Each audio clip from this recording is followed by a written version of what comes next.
जिस स्वराज के लिए हमारे असंख्य महापुरुषों ने अपना सर्वस्व बलिदान किया, क्या वह स्वराज आया? बिल्कुल नहीं आया। हमारे महापुरुषों के सपनों का स्वराज आज तक धरातल स्तर पर नहीं उतरा।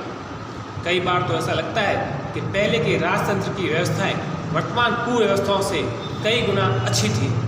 यहाँ तक कि अंग्रेजों के बनाए पुल स्मारक भी आज के पुलों से कई गुना अधिक मजबूती के साथ आज भी काम कर रहे हैं।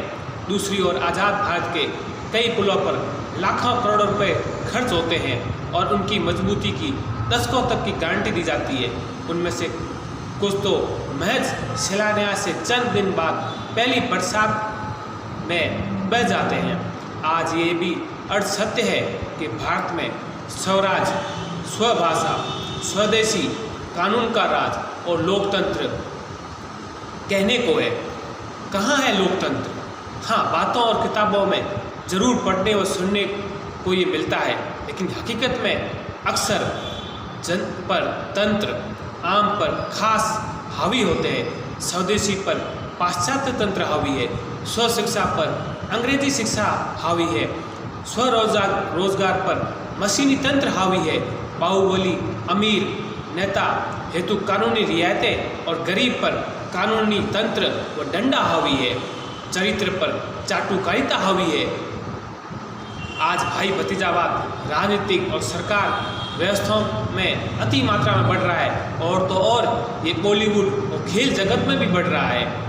भारत का जन हर बार अच्छा मतदाता साबित होने के बाद भी तुलनात्मक रूप में बहुत ही पीड़ित, उपेक्षित, निरक्षर, सूचनाहीन, अधिकार मुक्त है। इस लोकतंत्र में शासक और निर्माता ही निर्बल और सृजनकर्ता यानी जनता ही सर्जित के अधीन है। आज पब्लिक सर्वेंट ही पब्लिक का मालिक बने हुए हैं।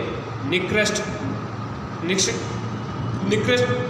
ही महत्वपूर्ण, राजनीति ही नीति शून्य, रक्षक ही भक्षक, जवाबदेह ही लोग ही जनता से उल्टा जवाब मांग रहे हैं। निर्णय ही न्याय, चुनाव घोषणा पत्र ही छलावा, धनवान ही सफल, जनप्रतिनिधि ही निरंकुश व कानून के भक्षक बन रहे हैं। विद्यार्थी और शिक्षक ही शिक्षा के स्वयात्री, विकृति ही संस्कृति बन रही है।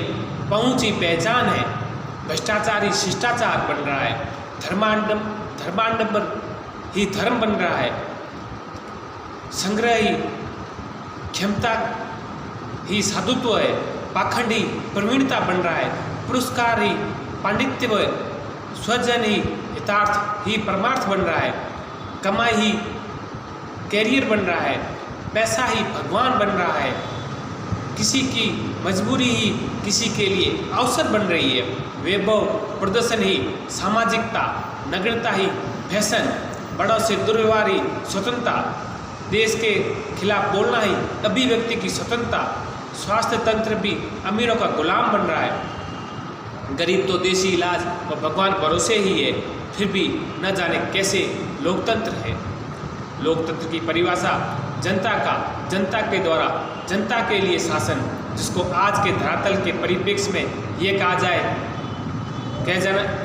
जाना चाहिए कि जनता के चुने हुए जनप्रतिनिधियों का अपने निजी व अपनी पार्टी के हित के लिए किया गया जनता पर शासन तो पूर्णतः गलत नहीं होगा। भारत में कहते हैं कि गणतंत्र और लोकतंत्र है, लेकिन गणतंत्र पर भ्रष्टतंत्र, नोटतंत्र हावी है, लोकतंत्र पर राजतंत्र, परिवार व गुलामी तंत्र हावी है। यदि ये कहा जाए कि आज भी लोकतंत्र की आड़ में राजतंत्र व परिवारवाद हावी है, तभी तो एक ही परिवार के लोग ही परिवारवाद के कारण पार्टी के अध्यक्ष, एमएलए, एमपी, मंत्री, मुख्यमंत्री आदि बनते हैं। आज भी कई लोगों के प्रत्यक्ष और अप्रत्यक्ष रूप से रक्त या डीएनए में राजतंत्र व परिवारवाद के अंश थोड़ी मात्रा में व्याप्त अवश्य है। तभी तो हमारे जनप्रतिनिधि कई बार दादा, नाना, माँ बाप आदि के नाम और चेहरों पर जनता से वोट मांगते हैं और जनता देती भी है। आज हम राजतंत्र में तो कहने को नहीं, लेकिन वास्तविक लोकतंत्र भी कई जगह दिख नहीं रहा है। पहले एक राजा के आगे सिर झुकाना पड़ता था, आज तो हर सरकारी चपरासी से लेकर अफसर या विभाग में राजा बैठे हैं। प्राचीन समय में राजा मंत्री दरबार की शान और शौकत में धन खर्च होता था, वैसा ही आज हमारे जनप्रतिनिधियों पर जनता की गाड़ी कमाई का पैसा, उनके वेतन भत्ते, सुरक्षा आदि पर खर्च होता है और उसके एवज हमें क्या मिलता है ये हम सब जानते हैं। इसकी झलक मंत्री से संतरी और नेताओं व पंच सरपंच में देखने को मिलती है। आज का वीआईपी व वीवीआईपी कल्चर राजतंत्र से कई गुना आगे चला गया है, जिसमें मालिक यानी जनता, आम व सेवक यानी जनप्रतिनिधि और सरकारी नौकर वीआईपी बन गए हैं। सरकार में आए ये आए या वे आए, जनता तो हर बार छली व ठगी जाती है। सरकार विपक्ष सब हमाम में नंगे दिखते हैं। चुनाव में एक दूसरे को जेलों में भेजने, चोर उचुके कहने वाले पर्दे के पीछे दोस्ती और भाईचारा एक दूसरे के प्रति गहरा निभाते हैं और जनता कभी संविधान, कभी कानून, कभी व्यवस्था और कभी स्वयं को कोसती है। राजनीति व सरकार धन, परिवार, जाति और धर्म पर तय होते हैं, फिर भी कहने को लोकतंत्र। जय हिंद।